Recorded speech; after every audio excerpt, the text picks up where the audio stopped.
Samuel, your reaction to this 50 basis point hike, reading some commentary this morning, headlines reading that Sanusi has out-hawked the Hawks once again. It appears that the exchange rate in Nigeria is still at the heart of monetary policy. Your thoughts? Yesterday the central bank governor raised the monetary policy rate by 50 basis points, thereby taking it to 9.25% from 8.75 where it was before now. If you ask me, it shows the CBN's commitment to ensuring and keeping a stable exchange rate. They've continued to say that tightening will be the way forward, and I think it's a positive sign that they've maintained that stand, which shows that they are really willing and committed to maintaining the exchange rate. It appears that the governor is more preoccupied with the exchange rate than growth, especially in light of what's taking place in the developed world when it comes to growth. It appears to be stalling there. Do you think this is the right approach?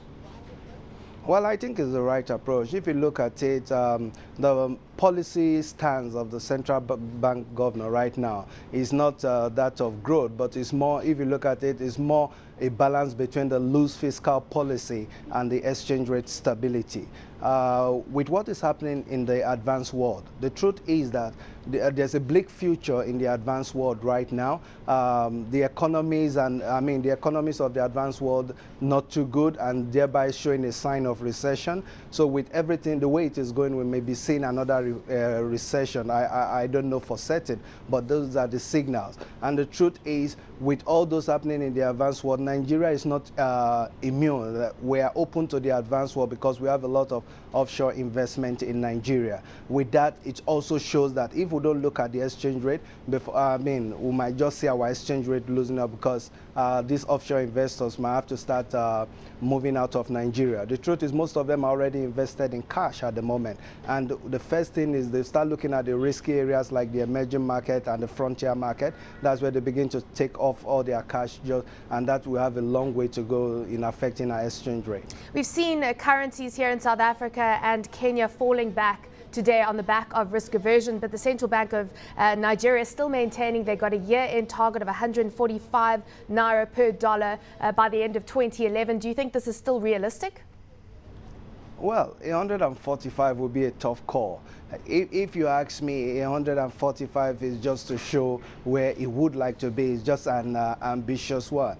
Getting to right now, the central bank rate is at 153 levels, and 153 to 145, he has to do something major. I don't think 145 is achievable, but one thing I know is that it's going to maintain the 150 plus or minus, more like plus band in this instance. We know that the Naira doesn't really appear to be correlated to what the oil price is doing at $110 a barrel as it stands right now. If you look at the 2011 budget, they've only priced oil at about $68. So when it comes to $110 a barrel, there's an excess of $50 per barrel that Nigeria is making for each barrel sold. Where are the leakages here in this? Why is this still not feeding into a stronger currency? I must say that's a very tough question, wanting me to say where the leakage is going. But the truth is there's some oil revenue leakage. Even those that are supposed to tell us where this leakage is seems not to know. But I think there's something major that has changed in the way revenue accrue into the consolidated revenue fund. Hitherto, before this government, or sometimes when the new Minister of Finance and Coordinator of the Economy was in charge, we found out that the revenue normally accrued to the central bank before you give what belongs to NNPC to NNPC. But the way it is now, the money comes to NNPC first, they deduct what they need to deduct, and the balance is transferred into the consolidated revenue fund with the central bank.